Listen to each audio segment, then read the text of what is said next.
Billy Coleman was the Irish rallying legend of the 70s, so what could motivate him to return to the wheel? Well, about 1 million people asking me why did I give it up and why don't I get back in, so I said, the hell, it's easier to go back.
Yes, Billy is back, and as twice former winner, he knows that the circuit is the toughest of them all.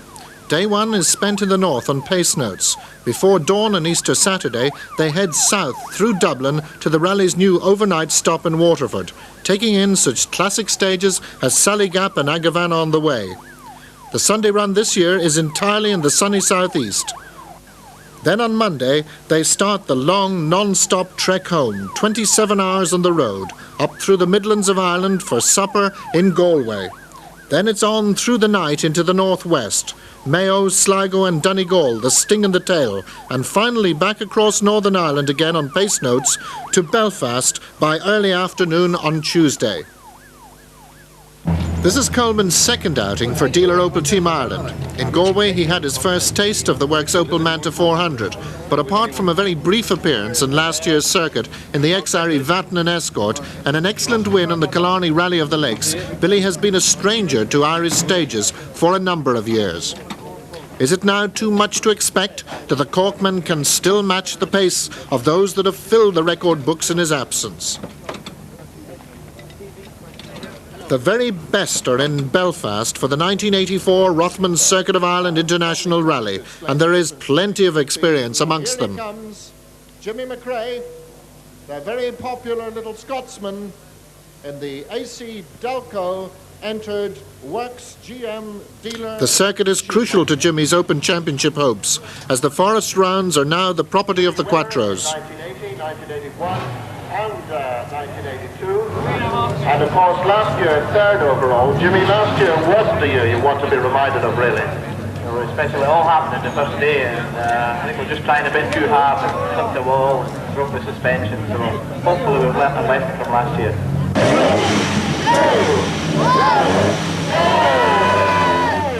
Jimmy is first away, but another star is Toivonen. The Porsche has got to be a very good car for this type of event.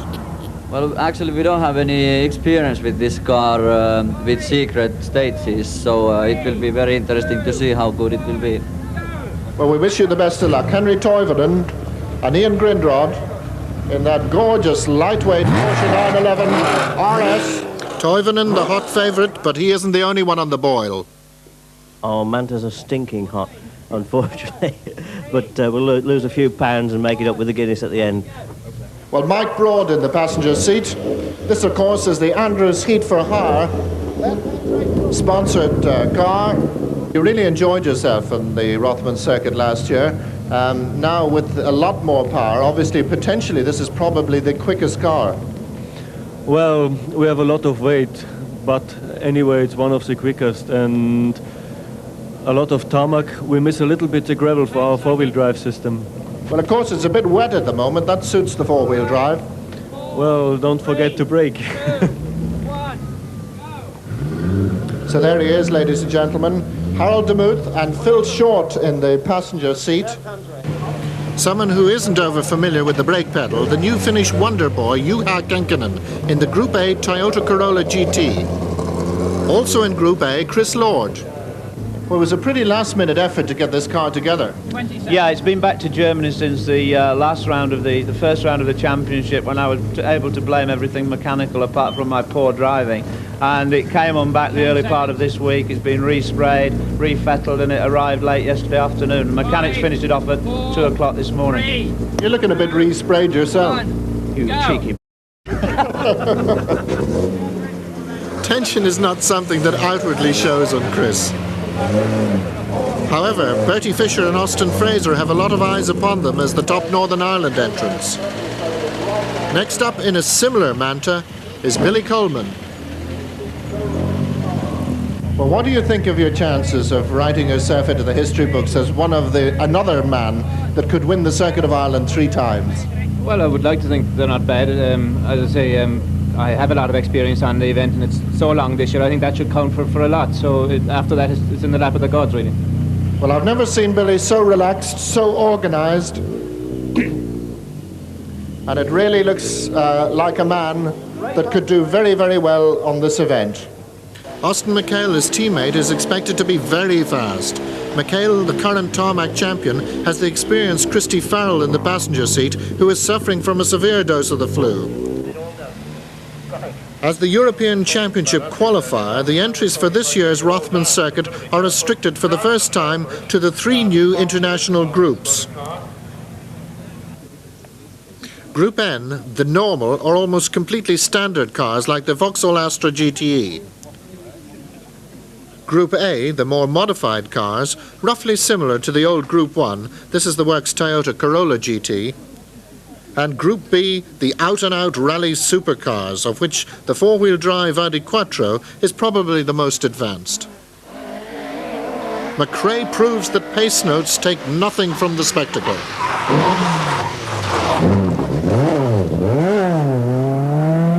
And Toivonen reinforces that belief.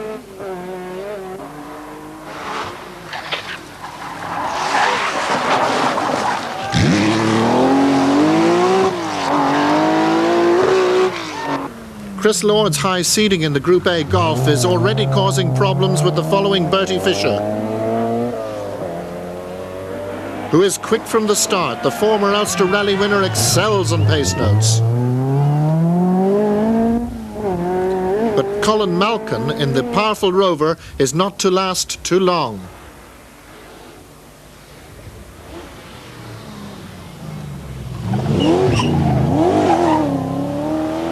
Winston Henri is even more spectacular than usual due to a rear puncture in his RS 1800.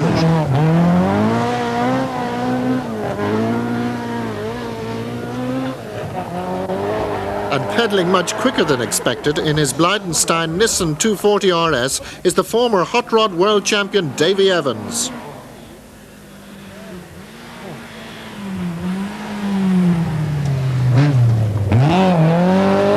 Davy is in the top 10 from the start of the rally, and even at this stage he's one of the talking points. But the big news, however, is that last year's winners, Russell Brooks and Mike Broad, have only lasted 1 mile into the first stage. A broken prop shaft is the reason, and the Andrews Heat for Hire Manta makes its way forlornly back to Belfast. For Brooks and Broad, it's curtains. Kankkunen has also made an indiscretion on the first stage after hitting a boulder. And late entry Warren Craig is now well into his elbow-bending style. A style echoed by Barry Duggan.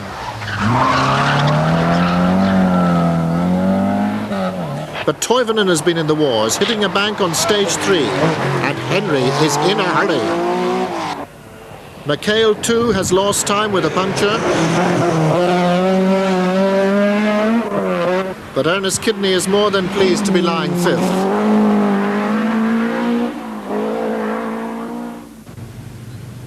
With only 7 of the 55 stages completed, the top 10 has taken a real beating.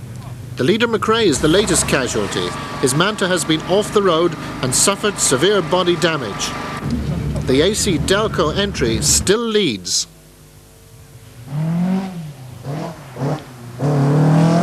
But Fisher is now only 1 minute behind. DeMuth is 3rd. Coleman fourth, and Toivonen from 15th to 6th in 4 stages.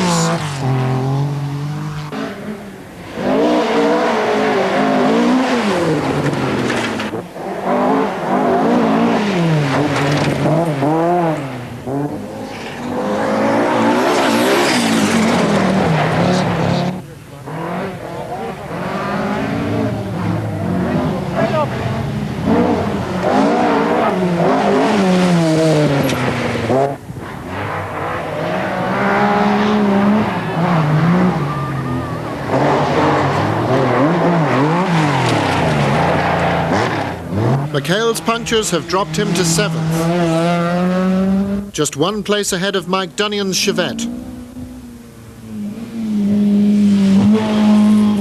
Davy Evans, now 9th, scatters the tyres on a track that he knows well from his rallycross outings.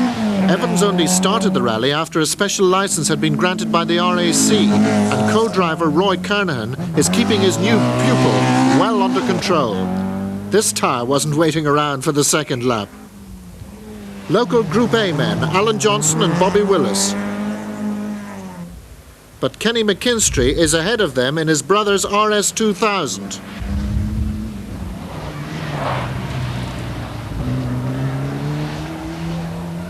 As 2 spectators stand guard over another of Evans's trophies, we move on to the last stage of the day to find the leader in trouble.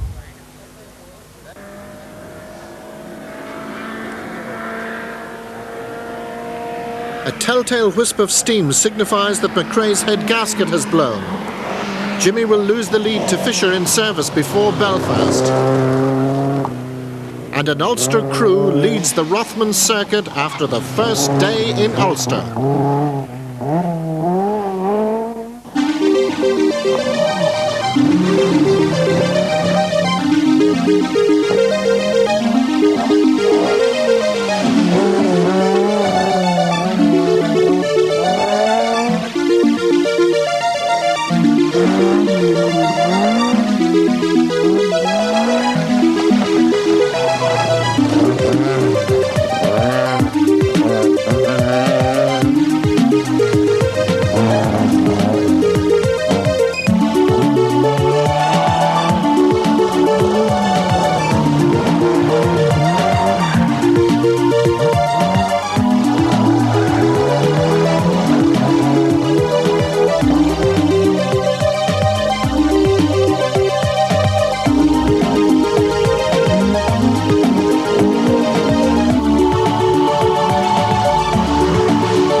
Good Friday has been a very good day for Billy Coleman. To be in 3rd place with less than a 5th of the rally completed was much more than he and Ronan Morgan had anticipated.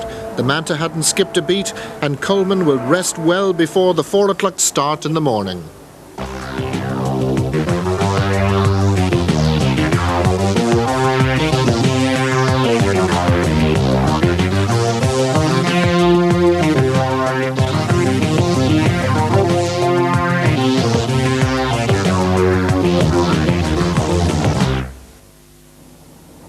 Dublin has risen early to see the Rothman circuit, and the much publicised stage along the shore of Malahide attracts an enormous crowd. A crowd which is to be sadly disappointed, as the organisers have been misinformed about the high tide, and part of the stage is underwater. The error is not appreciated. So the helicopters move across the city to Mondello, where there are more helicopters, toy helicopters, and even boy helicopters. But he isn't the only one in a spin. Mondello is Rothman's rally showmanship at its best. There are descending human birds,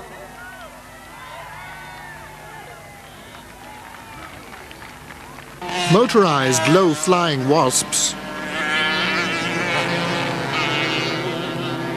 and 2 yolks in the sky that look remarkably like a serious fire hazard.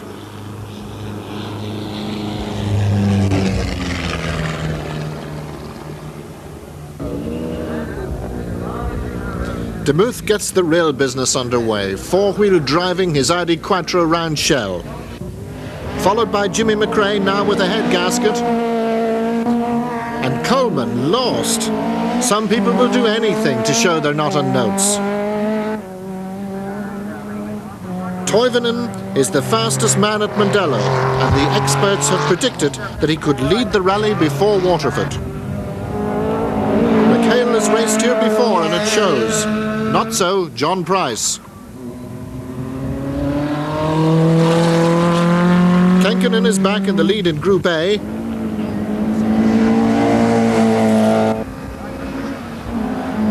For the totally private entry like Winston Henri, a high placing in the Rothman circuit is virtually unobtainable. Yet Winston, who prepares his own RS 1800, is just outside the top 10. The rally now moves into the Wicklow Mountains. Demuth leads on the road. But Toivonen, with driving like this, is right on Fisher's tail.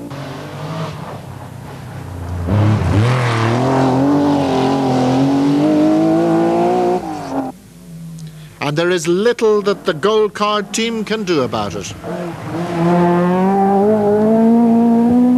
Coleman has dropped a little time with punctures and Sally Gap. And Kidney keeps to his pace. 6th overall is well within his plan. Davy Evans is just 2 minutes behind.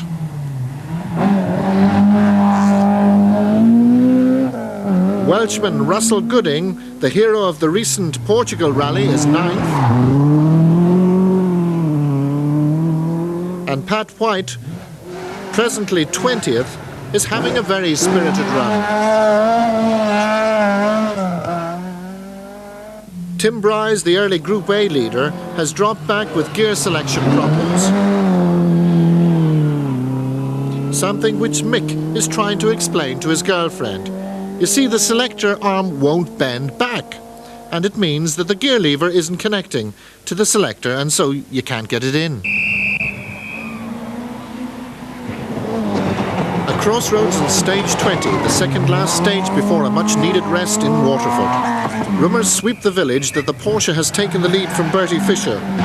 At this remote point, there are no rally bulletins, just the knowledgeable hearsay of the travelling enthusiasts who piece together their snippets of information. Suddenly, the rumour is reality. Fisher has stopped up the road with only a faint hope of meeting his service crew. Back at the nearest access point. Well, Bertie, your best ever chances of winning the circuit, and now you're out. How do you feel? Well, it's a bit of a blow. I think we've either a differential or a half-shaft failure. It's one of those things. We're approaching Amesford, over. Co-driver Fraser still clutches to the fading chances of being rescued.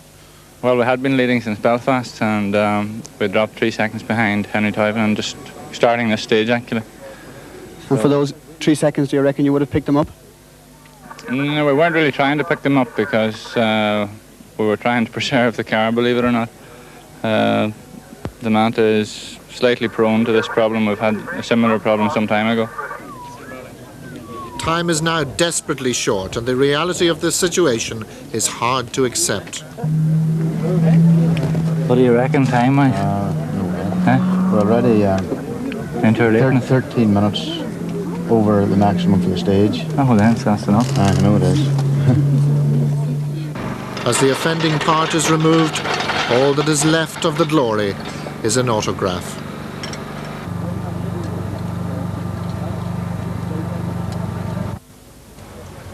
Waterford awaits the Rothman circuit with a certain degree of apprehension.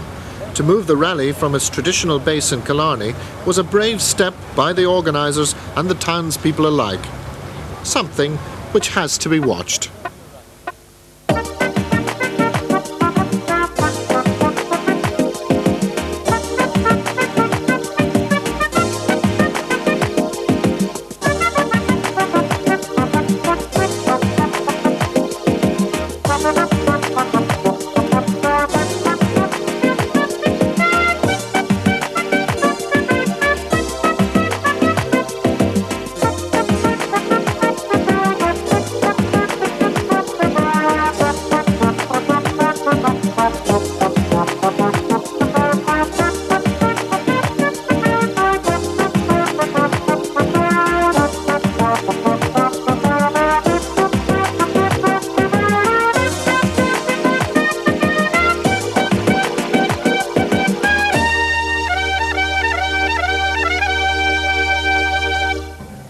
Everything has been planned right down to the last second. Powerboats in the river, aerobics in the sky, but somebody, somewhere, had forgotten to measure the turning circle of an Audi Quattro.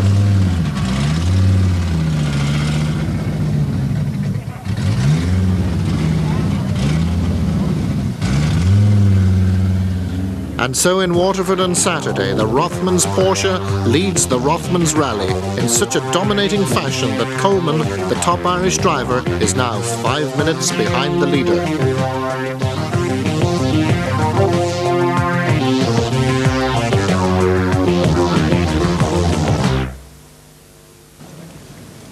County Waterford hasn't seen rallying before. The Sunday run is completely new territory to all. The sunny southeast is living up to its name, and the locals have turned out in their thousands to witness this new spectacle. Fast, smooth, open stages have been promised by the organisers, just the sort of terrain that a Porsche revels in.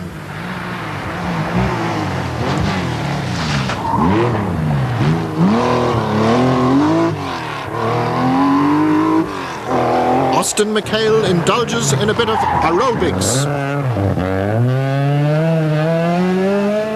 But a quick-thinking spectator is on hand to give Kidney directions.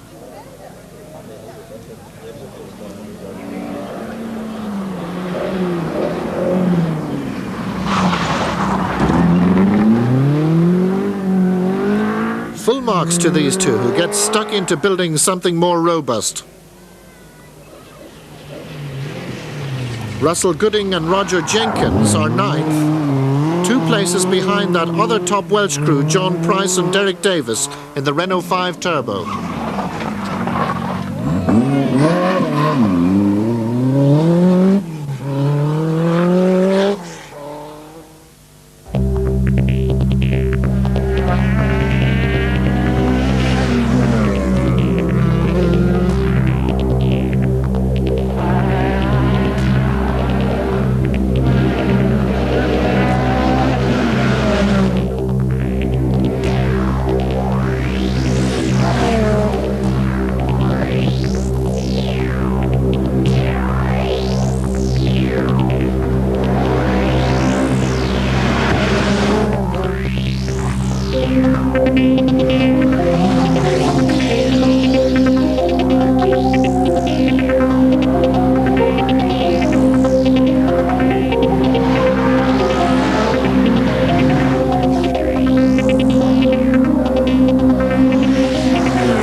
Another of the top runners is out on stage 25. For Harold Demuth, who has been having a very fraught rally in the Audi Quattro, time has finally run out when a cracked manifold caused the turbo to blow. And Harold, who was second overnight, would no longer challenge the Porsche.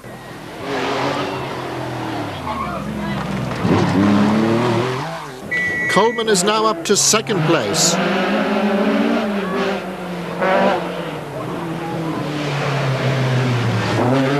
But Davy Evans nearly makes his first big mistake. And Winston Henri comes even closer. Alan Johnston gets awfully sideways.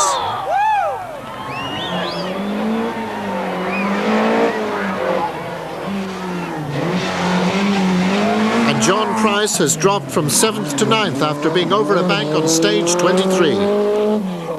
It's not all fast and furious, however, on Sunday. This nasty little stage is about to cause quite a number of problems.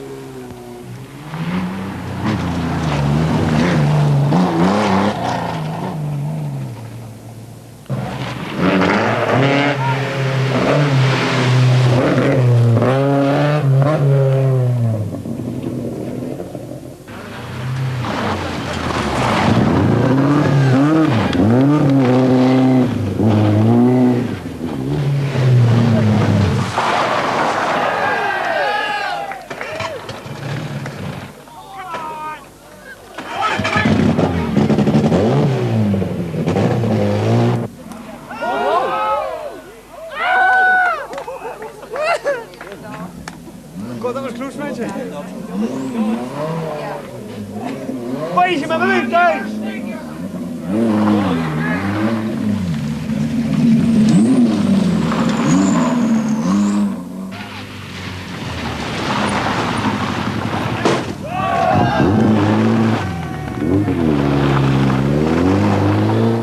Eventually, the Group A boys get it right. Kenny McKinstry and the leader, Alan Johnston.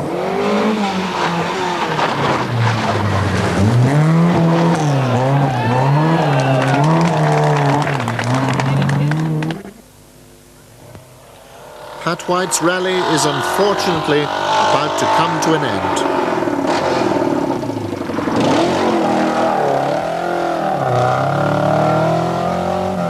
Kieran McAnallen's RS2000 continues its relatively trouble-free run. Ian Harrison is second in his class, Alan Poole in the only remaining Group A GTI, the Wilson Sunbeam TI, David Fraser Manta 400, Robert Morrison Colt Lancer Turbo, Harry Hockley Group A Nova, and Willie John Dolan from Sion Mills.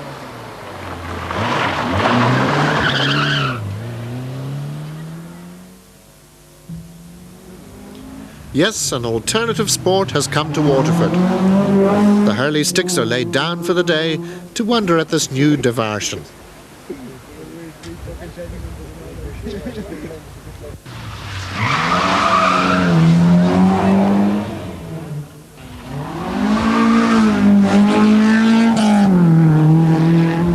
And as in every sport all over the world, it's quite amazing how quickly you become an expert.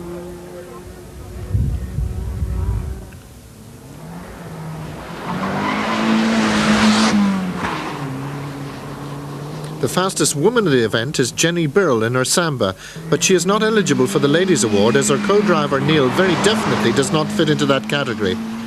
Still, they're streams ahead of the opposition.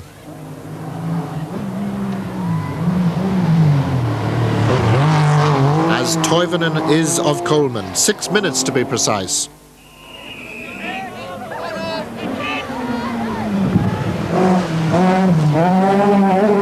Billy has a new problem, however. McHale has closed to within a minute.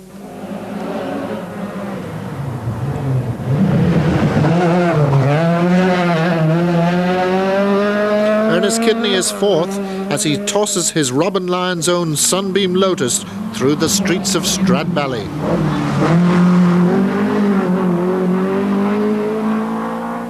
The Welsh entrants, John Price and Russell Pudding, are having a good old battle. The Renault moves ahead of the Vauxhall again. Another Vauxhall really flying up through the field is Julian Rodrigues. He has now just made it into the top 10.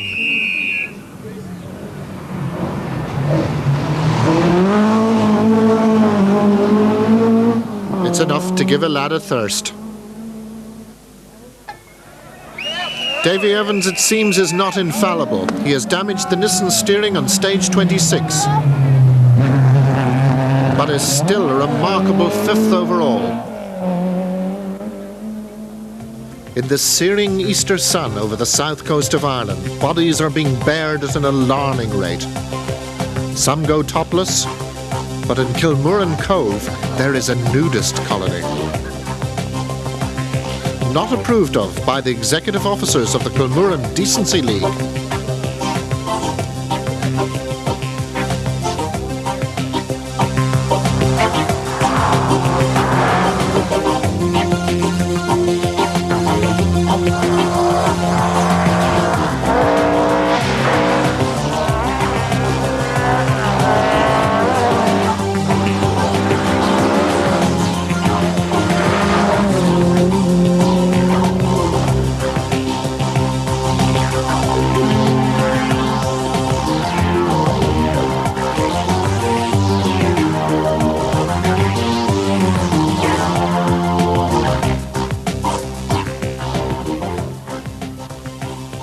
With the flying Finn, Juha Kankkunen retired, the Group A lead is still being retained for Toyota by Alan Johnston. The battle for this class is intense. Kenny McKinstry chases Johnston, and Dave Mann is third. Tim Bry's, potentially one of the quickest, is dogged with mechanical problems and accidents. The Sunday run has been a big success. Huge crowds, described by many of the more travelled competitors as even greater than Portugal. Sun-baked stages, high-speed competition, excellent marshalling and crowd behaviour has left everybody with a warm feeling about Waterford and its holiday atmosphere. Indeed, the beautiful coastal resort of Tremor could almost pass as the French Riviera.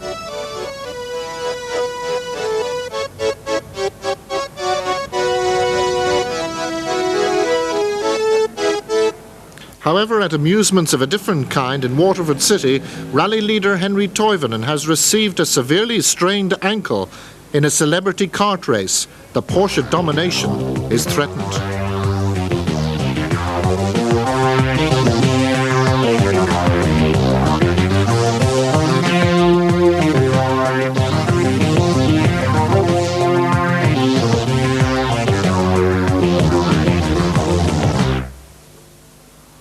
Monday afternoon and the start of the long 27-hour trek home.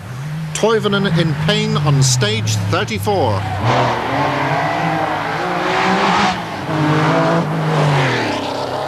Coleman now realises that Henry's karting follies have given him a great chance of his third circuit win. McHale is equally hungry for his first win, and a 43-second deficit at this point is negligible. Although fourth, Kidney is 9 minutes adrift of McHale. And the Evans grin grows larger by the mile. The early arrivals eagerly await the Porsche, but Henry is having trouble with more than his ankle. The gearbox is jamming and there is no replacement in the service barge. Toivonen is continuing, but now Coleman is the new rally leader.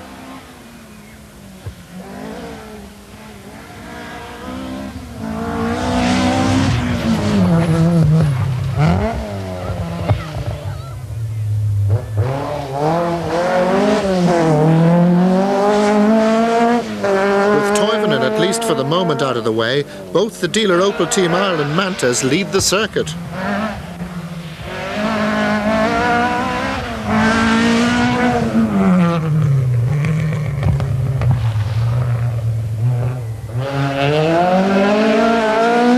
McHale now knows that it is probable that he will battle with Billy to the end for the greatest prize in Irish rallying. With 20 stages and 24 hours motoring still to go, nobody is counting their STP Tarmac Championship points yet. Car preservation is high on the minds of the Opel drivers after Fisher's earlier back axle misfortunes. But both Coleman and McHale want to win, and there are no team orders. Winston Henry in trouble. It sounds as if the car parts escort needs a few. Russell Gooding, now with even less of his front wing.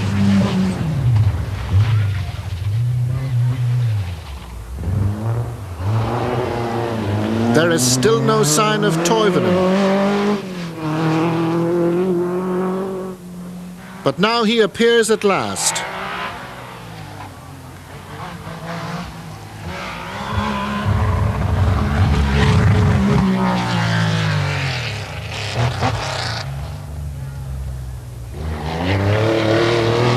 With only second gear at his disposal, he has been hotly pursued by Julian Roderick, whose gearbox sounds a lot healthier.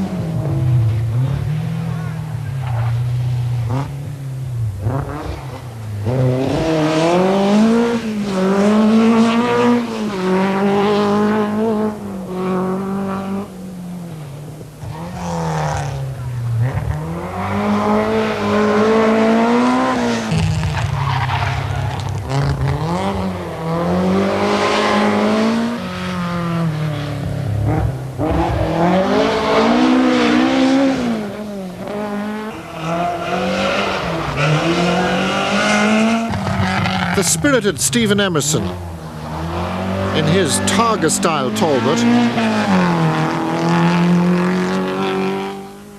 Mr. and Mrs. Wilson on course for yet another circuit finish. But cameras, or is it cameramen, can sometimes be more appealing than rally cars.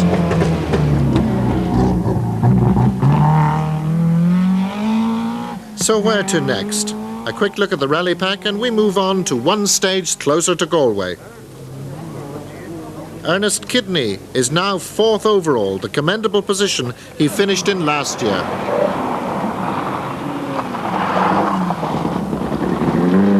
McHale has never finished, and if he does, this time he will only be content with the win.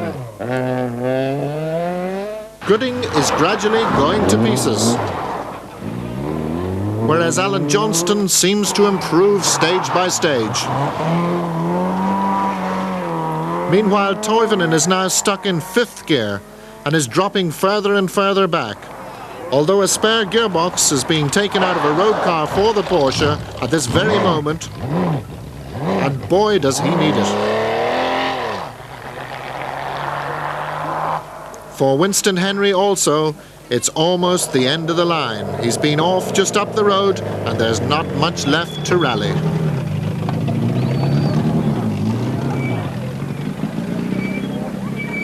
But there's certainly plenty to pant about.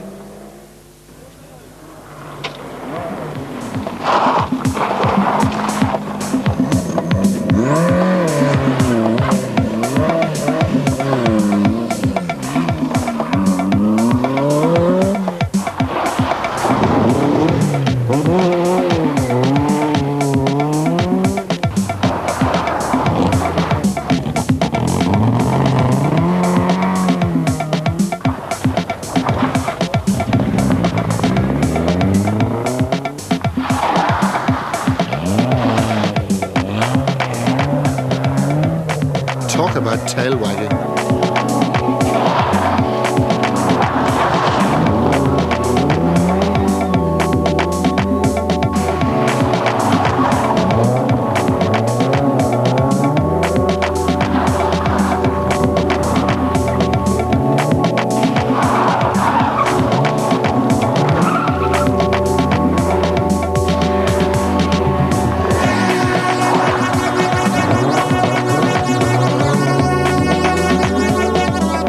Criticize us for hitting lampposts? Bloody cheek. Read all about it, the Rothmans Rally Bulletins, which some are all ears to get. After stage 3, Billy leading Austin. Blimey, Evans, look where he is. And Kenny's 10th.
The last stage before supper in Galway, and Billy is having to go a lot quicker than he wants.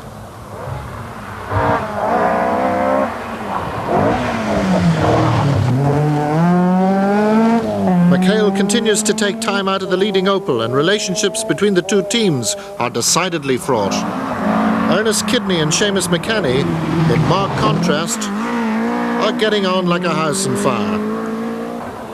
And Russell Gooding is managing to maintain that 3-minute advantage over rival Roderick in 7th place.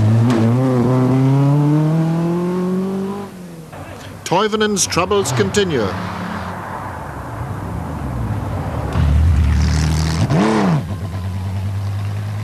But amazingly, he is still 3rd.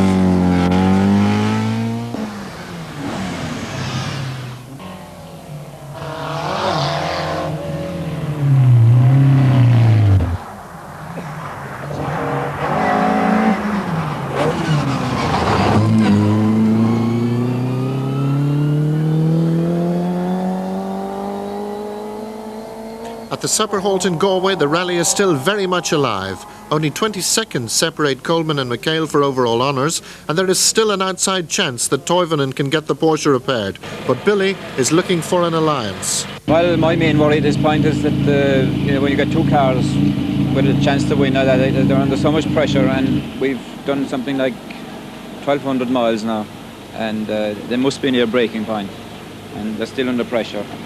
I just fear that they mightn't finish. Do you wish that there were team orders and the two of you would have to be told to go early, go a bit easier? I've been saying that for about a day now, because we could blow the whole thing and General Motors mightn't win it all.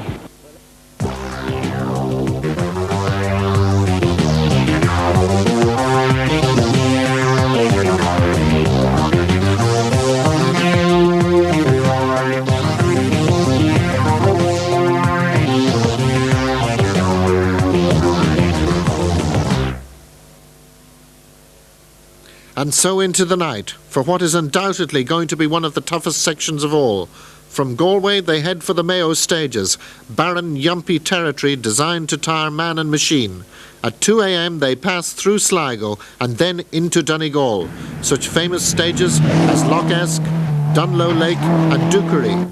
And that's where we catch up with them at dawn to find a new leader. How's it feel to be leading the Circuit of Ireland?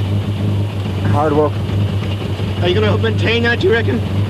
Well, we'll try anyway. Can you and the car possibly stand up to this sort of pressure? Well, the car's giving no problem. The car's going very well.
The reality of McHale's achievement during the night is just beginning to filter through.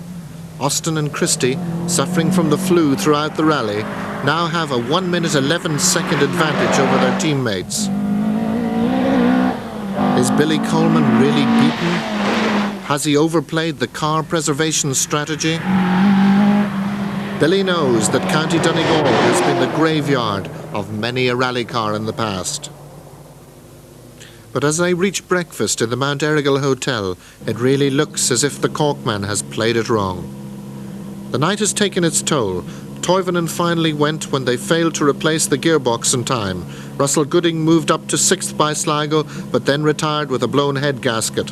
But how about the leader? Obviously a very tired and fairly drained man at the moment. Well, fairly tired anyways. I don't know about drained. I've had the flu since the starting yesterday morning. And not feeling too well now, okay, but I had a fairly good run all day yesterday, last night, with no problems with the car. The car went very well. The lads did a very good job in keeping it going, and we're very happy to be here at the moment anyway. Well, the experience of Billy Coleman was supposed to have an advantage. All the forecasts were that Coleman would go quicker in the dock, but it's been quite the reverse. Yeah, we went fairly quick, but Billy was going very quick as well. It was very tight all night, and I think it was just a gamble who was just going to keep going for the longest, and I suppose eventually we did put out a bit of a lead in him. Because two people's desire to win the Circuit of Ireland rally is in actual fact putting the dealer Opel Team Ireland effort at jeopardy. Yeah, probably was a battle on between the two of us, but I'd say that Billy probably throttled off and let me win it because he's after winning it twice and give me a chance to get it. So does Austin really have it in the bag? The finishing post is only 5 stages away, and Coleman's spirits are at an all-time low. Obviously been a pretty rough night out there. It's been a bad night, yeah. The toughest stages I've ever seen on the circuit. Very hard, and even on the crew, which is unusual. We landed very heavily on a jump, and I strained my back, and I must say my driving has gone off since as well, you know, so it's been a hell of a tough night. You were absolutely flying from the second day onwards in this rally. Everything was just going absolutely perfect. Getting into Galway last night, it was really looking good. Yes, and I maintained all the time that we were probably driving too quickly, bearing in mind the amount of mileage that was ahead of us. But, well, mind you, there's still 50 miles to go and anything could happen yet. But at this point, it looks as if I might have played the wrong tactics, so who's to say? Minutes later, on the first stage out of Letterkenny, Austin goes through. But a born-again Coleman pulls the master stroke of the rally. On this 12-mile stage, Coleman takes 23 seconds out of McHale's lead. It's a move that nobody expected. Only a short time ago, the leading battle was presumed to be over. Yet, at the first of the 5 remaining stages, McHale's advantage has been cut by a third.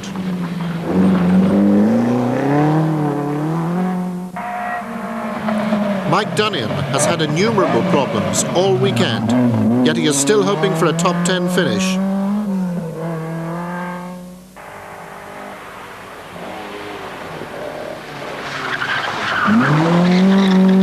Almost unbelievably, we learn that McHale's engine has gone. Once again, the Dublin driver is reminded of the heartbreak of rallying in the bitterest possible way. From now on, it's just a matter of getting home, but some are still game enough to provide a little entertainment along the way.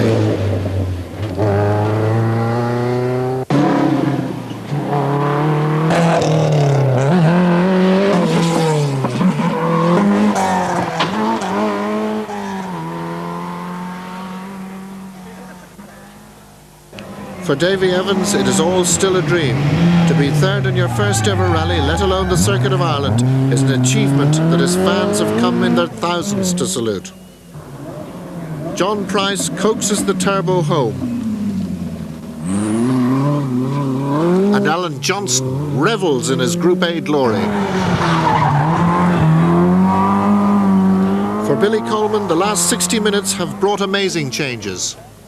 An hour is a long time in motorsport, and that's really come true today. I spoke to him in Letterkenny, and I wasn't in the best of form, mind you, but I figured, you know, there was 50 miles to go, about 90 seconds in it or whatever, and I decided I'd give it one more go. So on the next test, we took about half a minute back, which, you know, did us a lot of good, and the gap was down probably a minute or less then. So. In Letterkenny, you said to us perhaps you'd employed the wrong tactics. In fact, I think it's proved that you actually had the right tactics all along. Well, I suppose you can only say these things in hindsight, but, you know, with the length of the rally this year and the pace it was run at, you know, really from the first day, I figured that we'd all of us be lucky to make it, you know, and maybe I think it's come true a little bit. And what happened to Austin? I gather his engine failed, which is too bad, you know. But at least one Opel has got there anyway. And so close to being a 1-2 Opel finish. That's right. It would have been fabulous. Well, Billy, we'll not keep you from your champagne. Many congratulations. We'll see you in the City Hall. Thanks very much.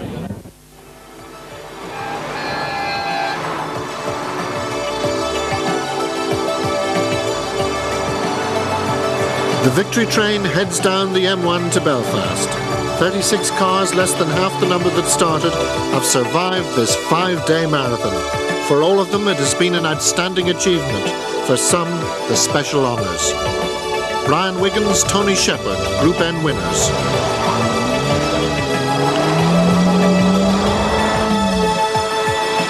Julian Roderick, David Holmes, 10th overall.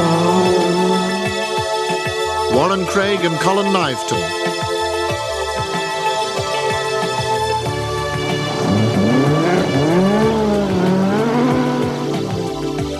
Tim Bryce and Steve Bond.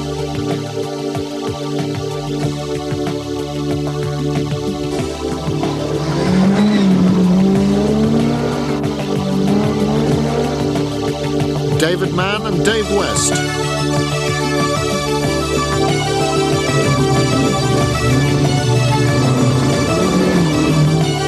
Kenny McKinstry, Robert Philpott.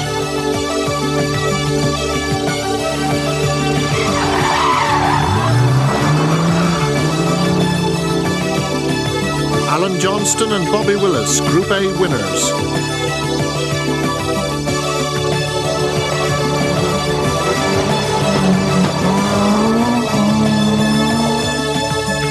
John Price and Derek Davis.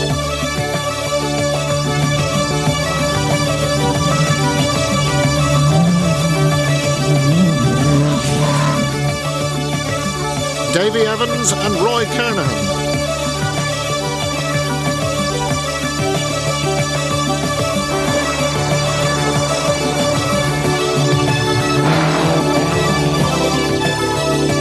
Ernest Kidney and Seamus McKenny.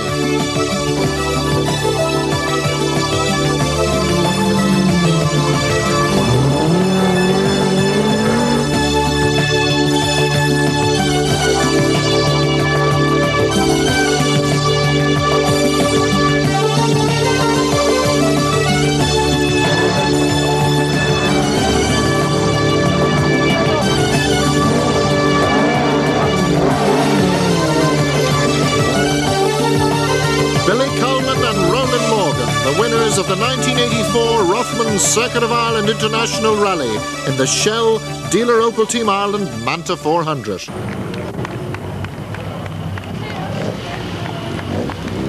The Rothmans Circuit has once again proven that experience is paramount.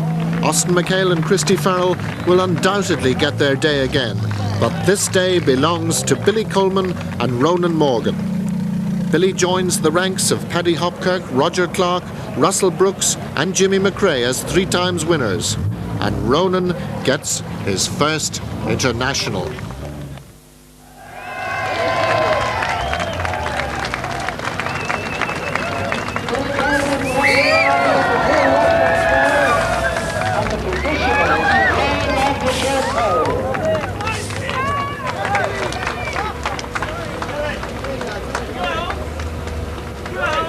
Better than I'd expected, really. It's a dream come true, really, to win the circuit in my first year back in a good car. Well, this morning at breakfast time, it looked a little bit far from reality. Yeah, I think that's true. But I maintained all the time that, you know, that the rally was at such a hectic pace that, you know, anything could happen right up to the end, and I think that has happened. That's come to pass, really. You had a bit of back trouble during the night sections. We had nothing too serious. We had a few brake problems, but I think they were self-induced by, you know, keeping the foot too much on the brake and not enough on the throttle, I think, and on 2 occasions. But anyway. Well, Billy, I remember asking you at Galway earlier on in the year why you'd come back out of retirement, and you said it was because about 100 million people had asked you to. Are you glad that they did? I'm absolutely delighted, and I hope they're all happy today. Having looked at the entry list, there were 7 cars which I believed realistically I couldn't beat. If they all finished, I'd finish 8th. And if 5 of them finished, then I'd finish 6th. 1 of them finished, so I finished 2nd. You were 4th last year, 2nd this year. You can only go 1 better, Ernest. Well, that's next year, isn't it? Yeah. You'll have to hire a Lancia Stratus or a Quattro or indeed an Opel. I think Billy's car would do okay. Right, congratulations then, Ernest. Absolutely fabulous performance. I've never ended up in the top 3. Well, now, in hot rod racing, you go round and round in circles, always turning right. Alan's not like that. No, whenever you look at the left-hand side of the car, you know. When did that happen, David? Sunday morning. We're trying to go too quick. But apart from that one, did you have any other big scares? I think nearly every corner was scared. But no, we got through very well. Royal, very experienced, Cameron, with a great service team, and everybody worked well together. That's just the way it turned out today. And when you go back to hot rod racing, will it be an anticlimax after this? After that, I never go back. Davy Evans, ladies and gentlemen, absolutely outstanding performance. Well done indeed. And let's not forget the man that made it impossible.